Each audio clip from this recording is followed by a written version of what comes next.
name is Hannah Clark. I'm 29, and for as long as I can remember, I've been the one people rely on, the planner, the listener, the quiet anchor in everyone's storm. Life taught me early on that preparation prevents heartbreak, that vigilance is the only armor against disappointment. I thought I had everything under control with Nicholas Jones, my boyfriend of 3 years. Charming, smart, dependable, or so I told myself. The first year had been easy. Nicholas worked part-time at a small boutique. I had a steady career that paid enough to cover both of us. We split things fairly, laughed easily, and the future felt bright. Then came the layoffs, the finding himself phase, and the endless self-care rituals that somehow became my responsibility to fund. I offered help at first. Partners support each other, right? Covering the rent while he searched for work seemed normal. But 2 years later, the apartment bills were mine alone. Utilities, groceries, his car payment, gym membership, weekly therapy, bi-weekly spa treatments, everything. Even his wellness journey seemed to require a luxury budget I couldn't sustain. I made a decent living, about $75,000 a year, but supporting 2 people in this expensive city drained me. My savings vanished, paycheck to paycheck became life, and still, every time I brought up money, I was blocking his energy. I was controlling. I was the problem. The final straw came last week. After a 12-hour day fighting through an IT crisis, I returned home exhausted. Nicholas was on the couch with a cucumber face mask, streaming some self-improvement show. The credit card got declined at the grocery store, I said quietly. I had to cover it with my debit. His expression didn't shift from smug amusement. You're always so negative when you come home. Your energy is toxic. I blinked.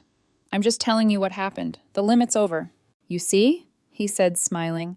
You're always the problem. Your scarcity mindset is literally toxic. Maybe if you weren't so focused on money, you'd actually be happy. I felt something inside me snap. I had focused on money because I was the only one making it. Every dollar I earned went to keeping both our lives afloat, while Nicholas posted Instagram stories about manifesting abundance and gratitude for a blessed life. I looked around at the apartment. Every piece of furniture, every appliance, the 65-inch TV he insisted he needed for his meditation videos. Mine. My hands were shaking with rage and exhaustion. Fine, I whispered to myself. I'll solve the problem. The next morning, while Nicholas was at his spa appointment, another $150 indulgence I funded, I packed my belongings.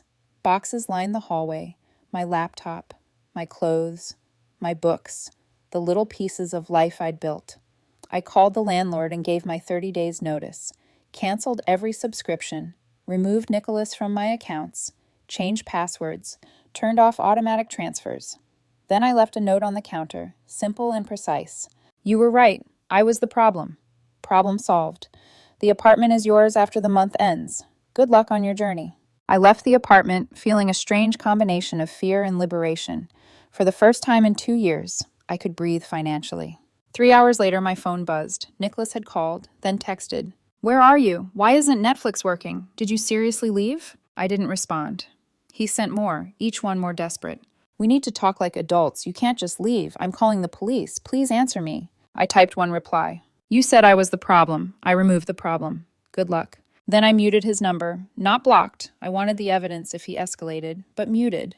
According to Janine, our mutual friend, Nicholas spent the first 2 days convinced I was bluffing. He told people I was on a business trip, that we were taking space. He posted selfies online, seemingly living his best life.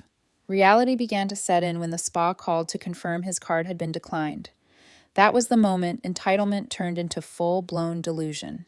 And I smiled quietly to myself, alone in the apartment that was finally just mine. The first night alone, I finally slept without the weight of someone else's irresponsibility pressing down on me. The apartment was quiet, almost alien in its emptiness. No face masks left on the counter, no half-finished protein shakes, no daily reminder that my life had been financing someone else's comfort. I felt a strange mix of relief and lingering guilt. Guilt for leaving, but also a fierce sense of justice. The next morning, I began my clean slate. I systematically cut Nicholas off from the financial world we'd shared. Automatic payments stopped. Subscriptions canceled. Streaming accounts changed. I even removed him from my car insurance. Every action was deliberate. every boundary ironclad. I wanted him to understand that this was permanent. Then came the texts, the calls, the flurry of panic from a man who had never faced consequences before. "Hannah, please, can we talk? I'm sorry. I can pay you back. I'll get a part-time job." I didn't respond. I couldn't. I had heard these words before, empty promises, bargaining that never translated into real change, and I had promised myself no more enabling. Janine kept me updated, almost like a live newsfeed of Nicholas's descent. Day 1. Disbelief. He told anyone who would listen that I was overreacting, that I must be having a breakdown, that he was on a business retreat, and this was just a temporary setback. Day 2. Anger. Every streaming service cut off at once, he lost it. 73 messages in 2 hours, highlights included.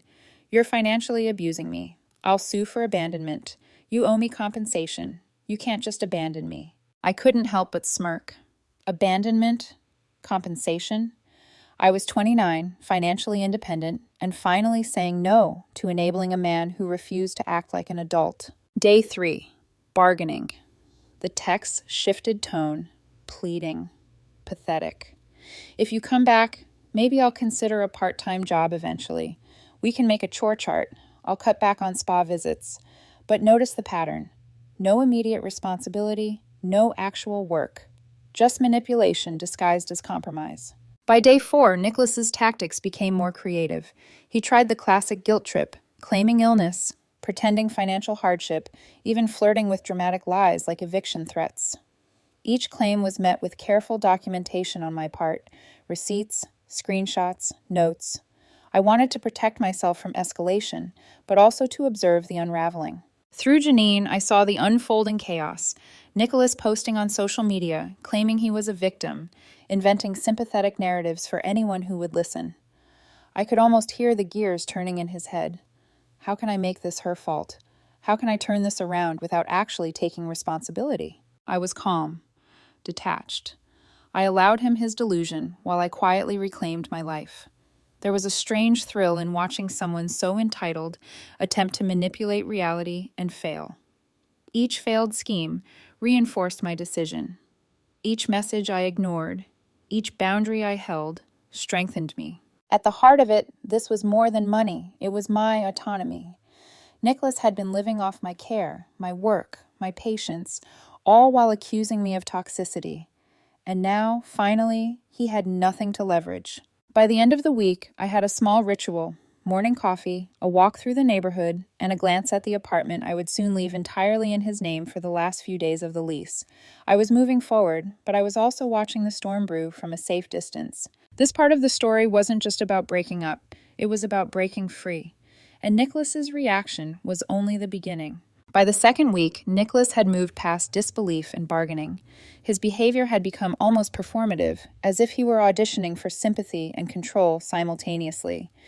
Janine, ever the messenger, sent me daily updates, screenshots of texts, social media posts, and the occasional frantic voicemail. It started with the legal theatrics.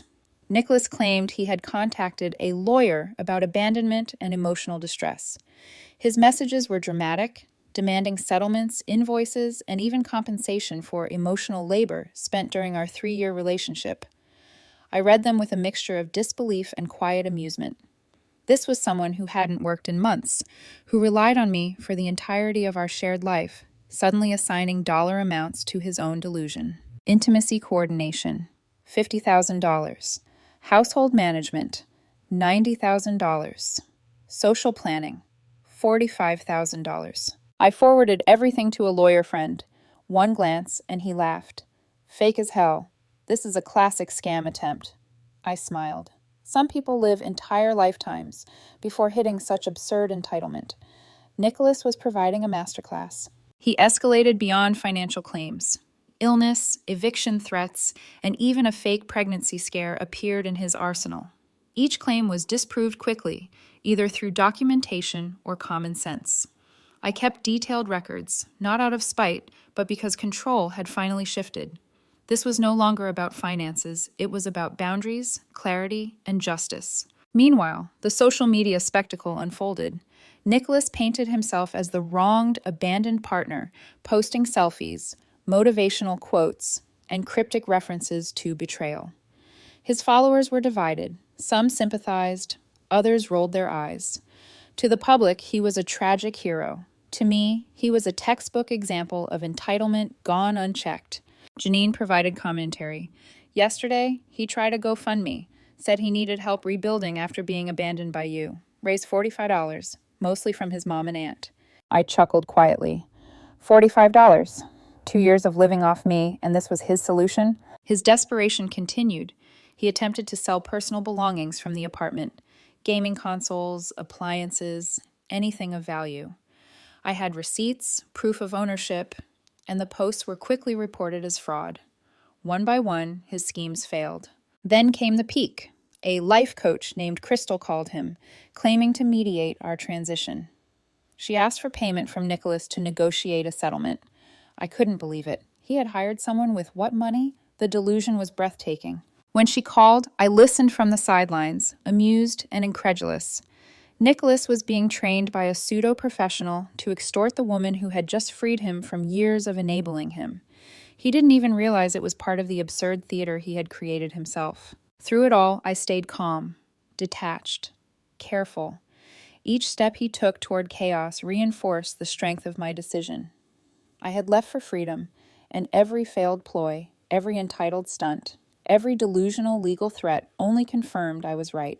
By the end of this part, the narrative tension is high. Nicholas is spiraling publicly, privately, and financially. Hannah remains composed, documenting everything while savoring the first real taste of autonomy and emotional control in years. Move-out day arrived like the climax of a long, slow-burning storm. Nicholas had accepted, reluctantly, that this was real. His frantic texts had slowed to sporadic bursts of desperation, but the performance was far from over. He tried one last Hail Mary, sending me an itemized bill for services rendered during our relationship. Emotional labor, $25 per hour for 3 years. Household management, $30,000 per year. Intimacy coordinator, social planning. The list went on. Total, $186,000. He even sent it via a payment request on Venmo, as if he were running a business. I ignored it. Every boundary I'd established remained intact. The apartment itself became a battlefield. Nicholas attempted to rent it himself, pretending I had died so he could take over the lease as my common-law wife. The landlord called me in alarm. I had to prove I was very much alive. When he explained to Nicholas that none of this would work, Nicholas cursed, raged, and stomped out, only to realize he no longer had access to the car I had been paying for. The repo man arrived 2 days later, and the dramatic TikTok video Nicholas posted, a tearful, "My ex ruined my life," was deleted within the hour. Even his social sabotage failed. He tried to sell my gaming console, my kitchen appliances, my electronics. Each attempt vanished as soon as I reported it.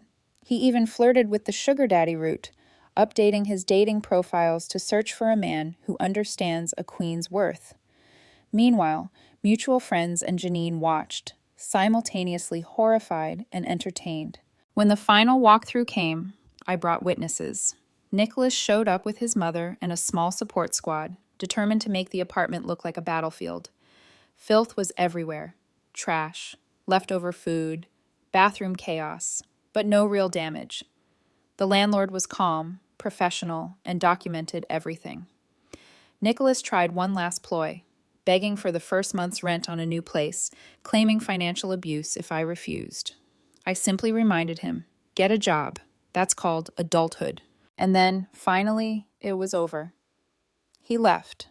I signed my lease on a small, one-bedroom apartment. Quiet, mine, independent. My savings were finally building. My stress levels dropped. I could breathe. I could sleep without checking my phone every 5 minutes for another entitled demand. Months later, life felt surreal in its simplicity. Nicholas had floundered, moving back in with his parents, working sporadically, selling personal belongings online at realistic prices, trying and failing at side hustles, posting motivational quotes about rebirth and phoenix rising without realizing the irony. Eventually, his social circle abandoned him. Even Destiny, one of his ride-or-die friends, stopped returning texts.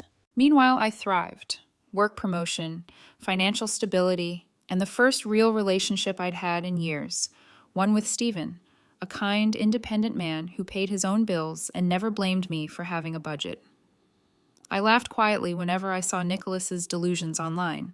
He still labeled himself a survivor, a phoenix rising from financial and emotional abuse, despite the truth being painfully obvious to anyone with eyes. The final twist came when he tried to leverage my name for a job reference. He had recommended me to someone as a reference for a personal assistant position, despite having no first-hand experience of my work ethic, except for being financially and emotionally dependent. I laughed, hung up, and let the irony settle. Nicholas's world was a testament to the consequences of entitlement, and mine was a testament to the power of setting boundaries and reclaiming one's life. Hannah Clark, 29, finally free. When someone shows you who they are, believe them. And when they tell you you're the problem, sometimes the solution is simply to leave.